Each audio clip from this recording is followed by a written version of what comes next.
Most welcome to all my dear friends. कैसे हो आप सभी। पिछले वीडियो में हमने 50 MCQ types question digestive system पर कवर किया था, और जो कि हमारा पार्ट 2 था। और उसके पहले हमने पार्ट 1 में भी 50 एमसीक्यू टाइप्स क्वेश्चन कवर किया था, और ये हमारा पार्ट 3 होगा जिसमें हम 50 एमसीक्यू टाइप्स क्वेश्चन कवर करेंगे। तो सबसे पहले बता दें दोस्तों, अगर आपने हमारे यूट्यूब चैनल को सब्सक्राइब नहीं किया तो सब्सक्राइब कीजिए और साथ में बेल आइकन भी प्रेस कीजिए ताकि नेक्स्ट आने वाली वीडियो का नोटिफिकेशन आप तक पहुंच सके। तो चलिए स्टार्ट करते हैं। तो फर्स्ट क्वेश्चन है, digestion of food start in our body from, यानी कि जो फूड का digestion of fat start in our body from, यानी कि जो फैट का डाइजेशन होता है वो हमारी बॉडी में कहाँ से स्टार्ट होता है। ठीक है, जैसा कि फैट का मतलब होता है वसा, तो वसा का डाइजेशन होना हमारी बॉडी में कहाँ से स्टार्ट होता है, तो वो होता है स्मॉल इंटेस्टाइन से। ठीक है, यानी कि जो आपका फैट होता है, फैट का डाइजेशन आपके छोटी आंत से स्टार्ट होता है। नेक्स्ट क्वेश्चन है दोस्तों, सेलुलोज, यानी कि सेलुलोज क्या होता है। एक प्रकार का कार्बोहाइड्रेट्स होता है, नॉट डाइजेस्ट इन, यानी कि सेलुलोज आपको पता होना चाहिए कि ह्यूमन बॉडी में डाइजेस्ट नहीं होता है। ठीक है, यानी सेलुलोज जो है ह्यूमन बॉडी में डाइजेस्ट नहीं होता है। और ह्यूमन बॉडी में एक ग्लाइकोजन होता है, ठीक है, जो कि ग्लूकोज जो है जब कन्वर्ट होता है ग्लाइकोजन के रूप में। ठीक है, तो वो अगर आपसे ये पूछा जाए क्वेश्चन कि ह्यूमन बॉडी में जो है फूड जो है वो किस फॉर्म में स्टोर होता है, ग्लूकोज किस फॉर्म में स्टोर होता है, तो आपको पता होना चाहिए ग्लाइकोजन फॉर्म में स्टोर होता है। नेक्स्ट क्वेश्चन है कि the partially digested food in stomach that enters the small intestine card. इससे पहले मैं आपको एक बात बता दूं दोस्तों, मैंने आपसे एक क्वेश्चन अभी ये पूछा था, ठीक है, ये बताया था कि जो फैट का डाइजेशन होता है वो कहाँ से स्टार्ट होता है, तो मैंने आपको बताया स्मॉल इंटेस्टाइन से होता है।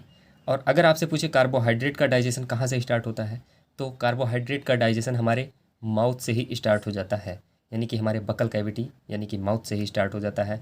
और अगर आपसे पूछे कि प्रोटीन का डाइजेशन कहाँ से स्टार्ट होता है ह्यूमन बॉडी में, तो प्रोटीन का डाइजेशन कहाँ से स्टार्ट होता है, स्टमक से स्टार्ट होता है। और फैट का पूछे तो आपको स्मॉल इंटेस्टाइन। तो the partially digested food in stomach that enters the small intestine card, यानी कि जो हल्का डाइजेस्ट हो चुका होता है माउथ में फूड, ठीक है, तो वो जब पहुंचता है कहाँ पर, वो जब पहुंचता है आपका स्मॉल इंटेस्टाइन में, ठीक है, कहाँ से, स्टमक से, तो वो उस फूड को हम क्या कहते हैं, ठीक है, तो उसको हम काइम कहते हैं। यानी कि अगर माउथ से स्टमक में गया खाना तो वो बोलस फॉर्म में जाता है, बोलस फॉर्म में। और अगर स्टमक से small intestine, SI, small intestine में जाता है तो वो किस फॉर्म में भोजन जाता है, काइम फॉर्म में। ठीक है, तो स्मॉल स्टमक से स्मॉल इंटेस्टाइन में जाता है वो फूड, तो किस फॉर्म में जाता है, काइम फॉर्म में जाता है। और माउथ से स्टमक में जाता है, यानी कि माउथ से लेकर स्टमक में जाता है, वो किस फॉर्म में जाता है, बोलस फॉर्म में जाता है। तो the partially digested food in stomach that enters the small intestine card, तो जो हल्का डाइजेस्टेड फूड होता है स्टमक से जो स्मॉल इंटेस्टाइन में जाता है उसको क्या कहते हैं, तो उसको हम काइम कहते हैं। नेक्स्ट क्वेश्चन देखिए दोस्तों, which part of small intestine is first and smallest, यानी कि ऐसा स्मॉल इंटेस्टाइन यानी कि छोटी आंत का सबसे पहला और सबसे छोटा पार्ट कौन सा होता है, तो ड्यूडेनम होता है। यानी कि आपसे पूछे कि स्मॉल इंटेस्टाइन का सबसे छोटा पार्ट कौन सा होता है, तो आपको पता होना चाहिए कि स्मॉल इंटेस्टाइन का सबसे छोटा पार्ट ड्यूडेनम होता है।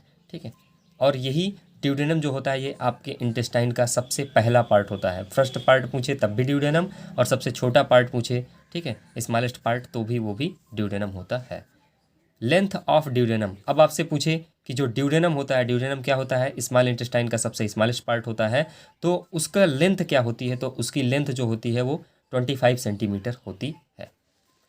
नेक्स्ट क्वेश्चन देखिए दोस्तों, largest part of small intestine, यानी कि जो स्मॉल इंटेस्टाइन होती है छोटी आंत, तो छोटी आंत का सबसे बड़ा पार्ट कौन सा होता है, तो इलियम होता है। इलियम जो है हमारी स्मॉल इंटेस्टाइन का सबसे लार्जेस्ट पार्ट होता है। शेप ऑफ ड्यूडेनम, अब आपसे ऐसे क्वेश्चन पूछा जा सकता है कि जो ड्यूडेनम होता है उसका शेप कैसा होता है, तो आपके ड्यूडेनम का शेप जो सी शेप का होता है, ठीक है। सी सी सी सी सी फॉर कैट, सी शेप का होता है, या फिर सी अगर ऑप्शन में नहीं दिया है तो बॉवल शेप दिया होगा, ठीक है, कटोरे का आकार का होता है। नेक्स्ट क्वेश्चन है where the maximum digestion takes place in human body, यानी कि मानव के शरीर में, ठीक है, जो मैक्सिमम रूप से डाइजेशन होता है, ज़्यादा मात्रा में जो डाइजेशन होता है वो किस स्थान पर होता है। तो सबसे ज़्यादा डाइजेशन स्मॉल इंटेस्टाइन में होता है, यानी कि मानव शरीर का जो स्मॉल इंटेस्टाइन वाला पार्ट होता है डाइजेस्टिव सिस्टम का, जो स्मॉल इंटेस्टाइन होता है, छोटी आंत होती है, तो छोटी आंत में सबसे ज़्यादा डाइजेशन होता है। तो अगर आपसे ऐसे पूछे कि maximum digestion take place in which part of the human body, या फिर in which part of digestive system, तो स्मॉल इंटेस्टाइन, यानी कि छोटी आंत में सबसे ज़्यादा डाइजेशन होता है। Largest part of alimentary canal, अगर आपसे पूछे, एलिमेंट्री कैनाल को ही मैंने आपसे बताया था कि डाइजेस्टिव सिस्टम कहा जाता है, ठीक है, या डाइजेस्टिव ट्रैक्ट कहा जाता है, गैस्ट्रो इंटेस्टाइनल ट्रैक्ट कहा जाता है। तो आपका जो डाइजेस्टिव सिस्टम होता है उसका सबसे बड़ा पार्ट कौन सा होता है, लॉन्गेस्ट पार्ट कौन सा होता है, तो वो स्मॉल इंटेस्टाइन होती है, जो कि लगभग 6 मीटर लॉन्ग या फिर 22 फीट लॉन्ग होती है। तो जो आपका डाइजेस्टिव सिस्टम होता है या एलिमेंट्री कैनाल होता है, उसमें सबसे बड़ा पार्ट जो होता है वो स्मॉल इंटेस्टाइन होता है।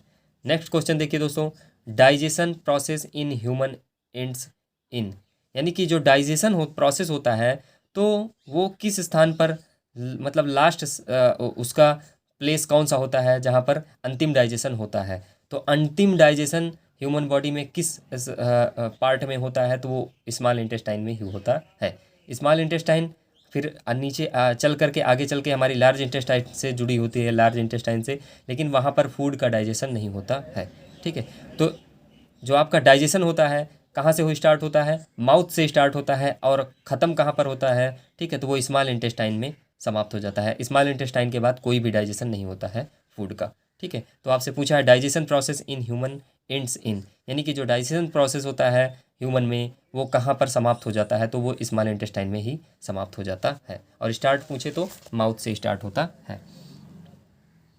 नेक्स्ट क्वेश्चन देखिए दोस्तों 11 नंबर का, in the inner layer of the wall of ileum finger shaped structure are found which is called, यानी कि जो इनर लेयर होती है आपकी इलियम की, इलियम किसका पार्ट होता है, स्मॉल इंटेस्टाइन का। स्मॉल इंटेस्टाइन के 3 पार्ट होते हैं, ठीक है, ड्यूडेनम, जेजुनम और इलियम। इलियम सबसे बड़ा पार्ट होता है, तो उसी इलियम में एक फिंगर लाइक, ठीक है, फिंगर शेप की, ठीक है, आपकी उंगली के आकार की एक स्ट्रक्चर, एक संरचना पाई जाती है, उसको क्या कहते हैं, तो उसको बिलाई कहते हैं, ठीक है, बिलाई कहते हैं, जो कि एब्जॉर्प्शन में हेल्प करती है, ठीक है। In the inner layer of the wall of ileum, यानी कि जो इनर लेयर होती है इलियम की, जो इनर लेयर होती है, सबसे अंदर वाली जो लेयर होती है, उसमें एक फिंगर शेप लाइक स्ट्रक्चर पाया जाता है, उस स्ट्रक्चर को क्या कहते हैं, विलाई कहते हैं।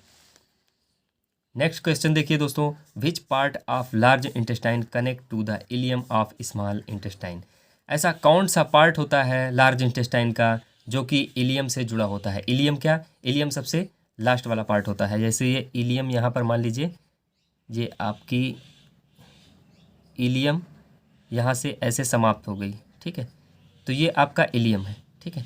तो इलियम यहाँ से समाप्त हो गई और यहीं से क्या जुड़ती है इसकी, लार्ज इंटेस्टाइन। तो ये जो लार्ज इंटेस्टाइन, ये लार्ज इंटेस्टाइन जब जुड़ती है, ये क्या है, आपका इलियम है। इलियम क्या है, सबसे लास्ट वाला पार्ट होता है स्मॉल इंटेस्टाइन का। तो ये जहाँ पे जुड़ती हैं तो वो उस पार्ट को क्या कहते हैं, या कौन से पार्ट से, इस लार्ज इंटेस्टाइन के किस पार्ट से जुड़ती हैं, ठीक है, तो ये सीकम होता है, ठीक है। यानी कि जो स्मॉल इंटेस्टाइन होती है वो लार्ज इंटेस्टाइन के फर्स्ट वाले पार्ट सीकम से जुड़ती हैं, ठीक है। यानी कि विच part of large intestine connects, यानी कि लार्ज इंटेस्टाइन का कौन सा पार्ट जो है कनेक्ट होता है स्मॉल इंटेस्टाइन के लास्ट पार्ट इलियम के साथ, तो आपको बताना है कि सीकम, ठीक है।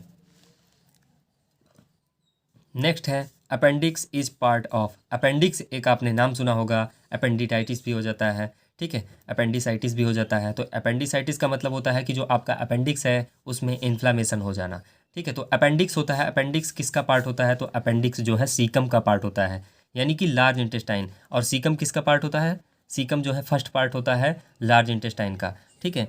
तो सीकम किसका पार्ट होता है, लार्ज इंटेस्टाइन का सबसे फर्स्ट पार्ट होता है, और अपेंडिक्स ही इसी सीकम का पार्ट होता है। तो आपसे पूछा जा सकता है एग्जाम में कि appendix is the part of, ठीक है, यानी कि अपेंडिक्स किसका पार्ट होता है, तो आपको बताना है सीकम। अगर सीकम ऑप्शन में दिया है तो सीकम, अगर ऐसे की दिया है ऑप्शन में large intestine, small intestine, stomach, ठीक है, या फिर लीवर, तो आपको बता देना है कि लार्ज इंटेस्टाइन का पार्ट होता है अपेंडिक्स।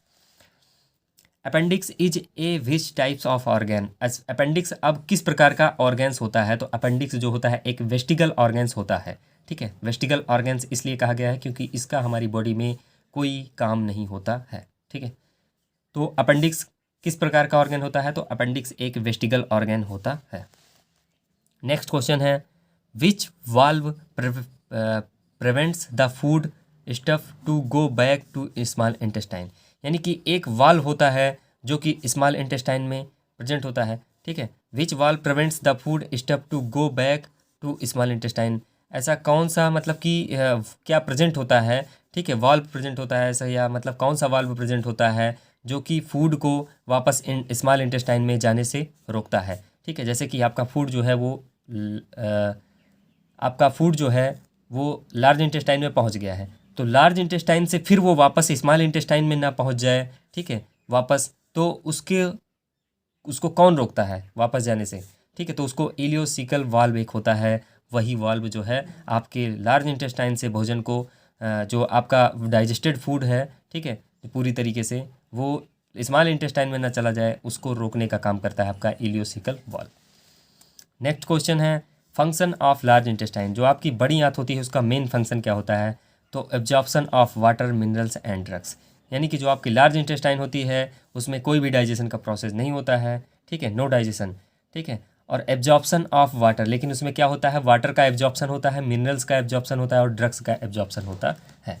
17 नंबर का question, in digestion process undigested and unabsorbed substance is called as. यानी कि डाइजेशन प्रोसेस में, ठीक है, जो अनडाइजेस्टेड, ठीक है, यानी कि अब जिसका डाइजेशन नहीं किया जा सकता है या फिर अब जिसका एब्जॉर्प्शन नहीं किया जा सकता है, उस पदार्थ को, उस सब्सटेंस को क्या कहा जाता है, तो उसको फीकल कहा जाता है, ठीक है, जिसको हम कहते हैं मल, ठीक है। यानी कि अब जो फूड आपका बचा स्मॉल इंटेस्टाइन के बाद, अब लार्ज इंटेस्टाइन में जो आपका फूड बचा, ठीक है, अब वो क्या है, अब उसको डाइजेशन नहीं किया जा सकता है, ठीक है। जितना डाइजेशन होना था वो स्मॉल इंटेस्टाइन में हो गया और जितना एब्जॉर्प्शन होना था वो भी स्मॉल इंटेस्टाइन तक हो गया।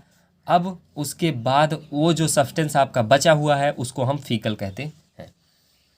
18 नंबर का question, before excretion of faeces, ठीक है, it is temporarily collected in. यानी कि जो आपका फीसेस होता है, ठीक है, वो बाहर निकलने से पहले, ठीक है, जब आप बाहर जाते हो, ठीक है, जब आप फीसेस को बाहर निकालते हो एक्सक्रीशन माध्यम से, एक्सक्रीटरी सिस्टम के माध्यम से, तो वो फीसेस जो होता है वो टेम्परेरली एक जगह पर स्टोर होता है, इकट्ठा होता है, तो उस पार्ट को क्या कहते हैं, तो वो रेक्टम कहते हैं। यानी कि जो आपका फीसेस होता है वो टेम्परेरली कहाँ पर स्टोर होता है, आपसे पूछा जाए तो आपको बताना है कि रेक्टम में स्टोर होता है, ठीक है। जो आपका फीसेस होता है वो टेम्परेरली कहाँ पर, ठीक है, स्टोर होता है, तो वो रेक्टम में स्टोर होता है। नेक्स्ट क्वेश्चन है दोस्तों 19 नंबर का, opening of rectum which opens to the outside of the body. यानी कि जो आपका रेक्टम होता है वो बाहर जो ओपन होती है उसकी ओपनिंग होती है, ठीक है, वो opening of rectum which opens to the outside of the body. यानी कि उस ओपनिंग को क्या कहते हैं, जो आपके रेक्टम की जो ओपनिंग होती है और हमारी बॉडी के बाहर होती है, ठीक है, तो उसको हम एनस कहते हैं, ठीक है। यानी कि ओपनिंग ऑफ रेक्टम, यानी कि रेक्टम की जो ओपनिंग होती है, which opens to the outside of the body, जो कि हमारी बॉडी के बाहर ओपन होती है, ठीक है, तो उसको हम क्या कहते हैं, एनस कहते हैं। आपसे नेक्स्ट क्वेश्चन, ये क्वेश्चन बहुत पूछा जाता है, ठीक है, कि ब्रूनर ग्लैंड्स कहाँ पर पाई जाती हैं। तो ब्रूनर ग्लैंड्स कहाँ पर पाई जाती हैं, स्मॉल इंटेस्टाइन में पाई जाती हैं, ठीक है। तो आपकी जो ब्रूनर ग्लैंड्स होती हैं वो कहाँ पर पाई जाती हैं, आपसे एग्जाम में ऐसे क्वेश्चन पूछा जाएगा कि स्टमक में पाई जाती हैं, स्मॉल इंटेस्टाइन में पाई जाती हैं, लीवर में पाई जाती हैं, ठीक है। तो आपको ऑप्शन क्या याद रखना है कि स्मॉल इंटेस्टाइन में, ब्रूनर ग्लैंड्स स्मॉल इंटेस्टाइन में पाई जाती हैं। नेक्स्ट है 21 नंबर का question, protein and fat do not digest in buccal cavity. यानी कि प्रोटीन एंड फैट जो होता है वो कहाँ पर डाइजेस्ट नहीं होता है, तो ये ऑप्शन मैंने दिया है आपको, 4 ऑप्शन दिया है। अगर आपसे पूछे कि प्रोटीन और जो फैट होता है वो कहाँ पर डाइजेस्ट नहीं होता है, ड्यूडेनम में, स्टमक में, buccal cavity, all of this, ठीक है। यानी कि ड्यूडेनम ये स्मॉल इंटेस्टाइन का सबसे छोटा पार्ट होता है इसमें, या फिर स्टमक पेट में, या फिर बकल कैविटी में। तो आपसे बता दें दोस्तों, जो बकल कैविटी होता है, जो आपका बकल कैविटी होता है, ठीक है, यानी कि माउथ में वनली हम कार्बोहाइड्रेट का डाइजेशन होता है, ठीक है, और स्टमक में, ठीक है, वनली प्रोटीन का डाइजेशन होता है, ठीक है, और ड्यूडेनम ये स्मॉल इंटेस्टाइन का पार्ट होता है, तो यहाँ पर कार्बोहाइड्रेट, प्रोटीन और फैट, इन सभी का डाइजेशन होता है, ठीक है। तो आपको याद रखना है, आपसे क्वेश्चन क्या पूछा गया है कि प्रोटीन एंड फैट किस स्थान पर डाइजेस्ट नहीं होते हैं, ठीक है। तो प्रोटीन तो भाई डाइजेस्ट होती है स्टमक में, ठीक है, तो ये ऑप्शन तो आपको वैसा भी सही नहीं होगा, ठीक है। और आपसे पूछा गया ड्यूडेनम, भाई प्रोटीन एंड फैट, तो प्रोटीन और फैट और प्रोटीन फैट और कार्बोहाइड्रेट ये ड्यूडेनम में डाइजेस्ट होता है, तो ये भी नहीं होगा। बकल कैविटी में वनली कार्बोहाइड्रेट का होता है, तो यही ऑप्शन आपका सही हो जाएगा, यानी कि बकल कैविटी में वनली कार्बोहाइड्रेट का डाइजेशन होता है, इसलिए protein and fat do not digest in buccal cavity, ठीक है। 22 नंबर का क्वेश्चन है, which enzyme in saliva breaks down carbohydrate into maltase, ठीक है। ऐसा कौन सा एंजाइम होता है जो स्लाइवा में प्रेजेंट होता है? तो स्लाइवा में आपको पता होगा कि टाइलिन एक एंजाइम प्रेजेंट होता है, और वही टाइलिन एंजाइम जो है कार्बोहाइड्रेट यानी कि स्टार्च को या फिर कार्बोहाइड्रेट को किस में कन्वर्ट करता है? माल्टोज में कन्वर्ट करता है, ठीक है, सिंपल शुगर में कन्वर्ट करता है। नेक्स्ट क्वेश्चन है आपका 23 नंबर का, कि there is no any digestive enzyme to digest carbohydrate in, यानी कि कार्बोहाइड्रेट के डाइजेशन कहाँ पर नहीं होता है? तो वो आपके स्टमक में नहीं होता है। क्यों नहीं होता है? क्योंकि वहाँ पर कोई डाइजेस्टिव एंजाइम नहीं पाए जाते हैं। तो आपको पता होना चाहिए कि आपके स्टमक में कोई भी डाइजेस्टिव एंजाइम्स नहीं पाए जाते हैं, ठीक है, तो इसीलिए वहाँ पर कार्बोहाइड्रेट का डाइजेशन नहीं होता है। नेक्स्ट क्वेश्चन है आपका, in stomach which enzymes break down the protein in milk into peptones, ठीक है, यानी कि स्टमक में, ठीक है, which enzymes break down the protein, यानी कि ऐसा कौन सा एंजाइम्स होता है जो कि प्रोटीन को डाइजेशन करता है, ठीक है, वो भी केसिन प्रोटीन को, यानी कि मिल्क प्रोटीन को, ठीक है। ऐसा स्टमक में कौन सा एंजाइम्स होता है जो कि ब्रेक डाउन करता है प्रोटीन को, ठीक है, इन मिल्क, ठीक है, यानी कि मिल्क में जो प्रोटीन पाई जाती है उसका ऐसा कौन सा एंजाइम होता है जो कि डाइजेस्ट करता है, किसमें? पेप्टोन्स में। तो रेनिन एक ऐसा एंजाइम होता है जो कि प्रोटीन को डाइजेस्ट करता है, और भी किस टाइप की प्रोटीन को? मिल्क प्रोटीन को, ठीक है। मिल्क प्रोटीन, मिल्क में हमारी केसिन प्रोटीन पाई जाती है। तो आपसे पूछे केसिन प्रोटीन का डाइजेशन करने वाला एंजाइम कौन सा होता है, तो आपको पता होना चाहिए रेनिन होता है। या फिर मिल्क प्रोटीन का डाइजेशन कौन सा एंजाइम करता है, तो आपको पता होना चाहिए रेनिन जो है मिल्क प्रोटीन का डाइजेशन करता है, ठीक है। नेक्स्ट क्वेश्चन देखिए दोस्तों 25 नंबर का, in stomach proteins are converted into peptones by, यानी कि पेट में, आपके स्टमक में ऐसा कौन सा एंजाइम होता है जो कि प्रोटीन को पेप्टोन्स में कन्वर्ट करता है? तो पेप्सिन एक एंजाइम होता है जो कि प्रोटीन को पेप्टोन्स में कन्वर्ट करता है, ठीक है। 26 नंबर का question, bile secreted by, bile कहाँ से सिक्रीट होता है या बाइल का निर्माण कहाँ पर होता है? तो आपसे पता होना चाहिए कि बाइल का निर्माण लीवर में होता है। नेक्स्ट क्वेश्चन है, बाइल स्टोर्ड इन, बाइल कहाँ पर स्टोर होता है, ठीक है, संग्रहित होता है? तो वो आपको पता होना चाहिए गॉल ब्लैडर में स्टोर होता है। नेक्स्ट क्वेश्चन देखिए दोस्तों, अब आपसे पूछे कि बाइल का पीएच कितना होता है? बाइल का मतलब होता है पित्त, ठीक है, तो जो आपका बाइल होता है उसका पीएच कितना होता है? 7.7 से लेकर के 8.4 होता है, यानी कि जो आपका बाइल होता है वो बेसिक होता है, बेसिक इन नेचर होता है, ठीक है। या फिर आपसे क्या पूछे, एल्कालाइन होता है। जो आपका बाइल होता है वो एल्कालाइन होता है, एल्कलाइन इन नेचर या बेसिक इन नेचर होता है, क्षारीय प्रकृति का होता है। तो बाइल का पीएच 7.7 से लेकर के 8.4 होता है। बाइल प्रोड्यूस पर डे, यानी कि जो आपका बाइल होता है, ठीक है, वो पर डे कितना प्रोड्यूस होता है? तो वो 0.6 से लेकर 1 लीटर तक प्रोड्यूस होता है, यानी कि आपके जो है लीवर के द्वारा बाइल का कितना परसेंट, कितना जो है सिंथेसाइज होता है आपके लीवर के द्वारा? तो 0.6 से लेकर के 1 लीटर, लगभग 1 लीटर तक आपके जो है लीवर के द्वारा पर डे जो है बाइल्स बनता है। कंपोजिशन ऑफ बाइल्स, आपसे पूछा जाए कि बाइल्स में कौन कौन सा चीज़ें पाया जाता है, यानी कि बाइल्स में कौन कौन सी चीज़ें का कंपोजिशन होता है? तो वाटर होता है, तो वाटर तो हर जगह होता है, ठीक है, तो आपके बाइल्स में भी वाटर भी होगा, और बाइल पिगमेंट होगा। बाइल पिगमेंट 2 होते हैं बाइल्स में, एक होता है बिलिरुबिन और दूसरा बिलीवर्टिन, ठीक है। सोडियम और सोडियम बाइकार्बोनेट्स रहेंगे, ठीक है, सोडियम बाइकार्बोनेट आयन पाए जाएंगे। तो आपसे पूछा जाए कि बाइल्स में कौन से आयन्स पाए जाते हैं, तो आपको पता होना चाहिए कि सोडियम बाइकार्बोनेट्स आयन पाए जाते हैं। और आपसे पूछे कि क्या बाइल्स में कौन से पिगमेंट पाए जाते हैं, तो आपको पता होना चाहिए कि बाइल पिगमेंट पाए जाते हैं। और कौन कौन से बाइल पिगमेंट पाए जाते हैं, एक बिलिरुबिन होता है और दूसरा बिलीवर्डिन होता है, ठीक है, और वाटर पाया जाता है। बिलिरुबिन कहाँ पर पाया जाता है, तो आपको पता होना चाहिए कि बाइल जूस में ही पाया जाता है। मैंने आपसे बताया कि बाइल जूस में दो पाए जाते हैं, दो बाइल पिगमेंट पाए जाते हैं, एक बिलिरुबिन और दूसरा बिलीवर्डिन। तो बिलिरुबिन कहाँ पर पाया जाता है, तो आप सबको पता होना चाहिए बाइल जूस में पाया जाता है। नेक्स्ट क्वेश्चन है आपका, which organ converts ammonia into urea. ऐसा कौन सा आपका अंग होता है या ऑर्गेन होता है जो कि अमोनिया को यूरिया में कन्वर्ट करता है, तो आपका लीवर जो होता है वो अमोनिया को किस में कन्वर्ट करता है, यूरिया में कन्वर्ट करता है, ठीक है।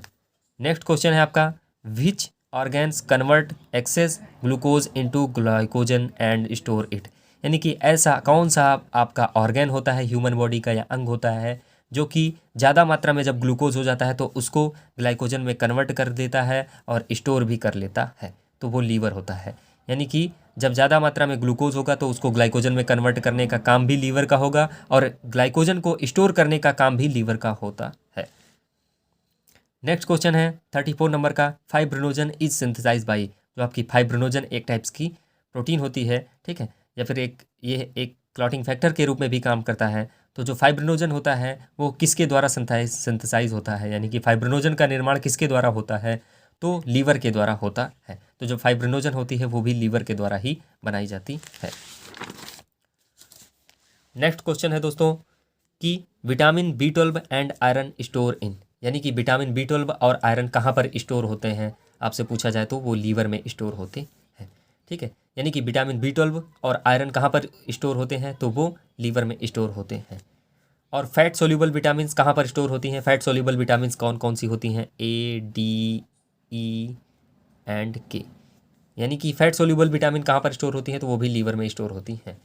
तो आपसे ऑप्शन ऐसे ही पूछा जाएगा कि विटामिन A कहाँ पर स्टोर होती है, तो उसमें ऑप्शन दे देगा stomach, liver, small intestine, large intestine, तो आपको बताना है लीवर। या फिर ऐसे दे दिया कि फैट सोल्यूबल विटामिन किस ऑर्गन में स्टोर होती हैं, liver, small intestine, large intestine, stomach, तो आपको बताना है लीवर।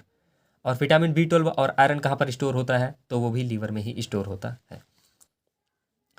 फैट सोल्यूबल विटामिन कौन कौन सी होती हैं, तो मैंने यहाँ पर लिख दिया है A, D, E and K, ये जो होती हैं फैट सोल्यूबल होती हैं। और नेक्स्ट क्वेश्चन है आपका, water soluble vitamin are. Water soluble vitamin कौन कौन सी होती हैं, तो B और C, ठीक है। B के भी बहुत सारे टाइप्स होते हैं, ठीक है, B1, B2, B3 और B5, B6, B9, B12, ठीक है। तो ये B के भी टाइप्स होते हैं।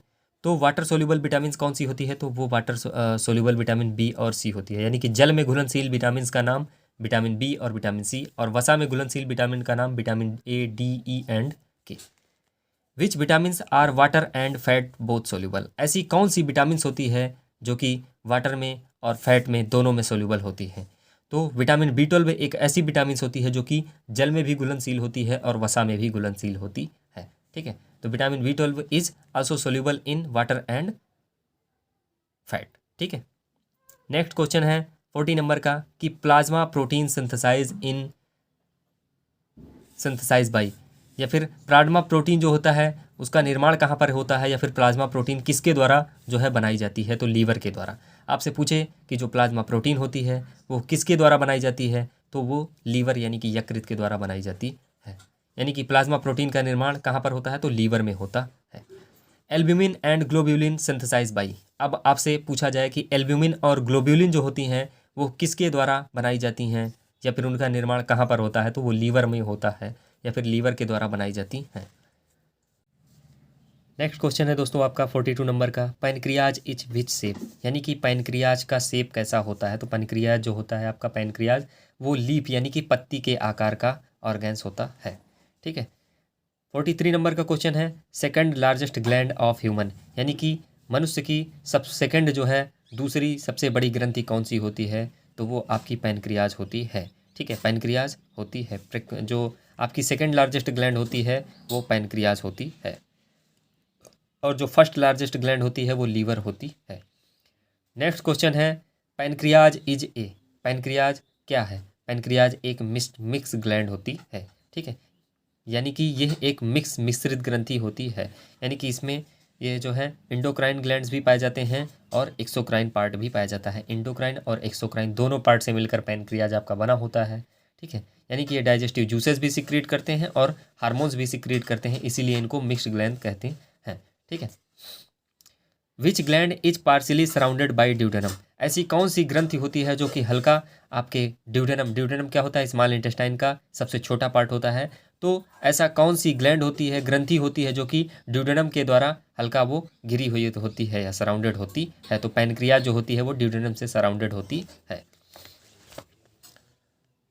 नेक्स्ट क्वेश्चन है 46 नंबर का, the first tooth appears in an child at which age, यानी कि जो पहला दांत होता है वो बच्चे का, वो किस एज से निकलना है। तो 6 अथवा 7 महीने का जब बच्चा होता है तो उसमें दांत आना स्टार्ट होते हैं, ठीक है। यानी कि फर्स्ट टूथ यानी कि पहला दांत कब दिखता है या कब निकलना स्टार्ट होता है, ठीक है।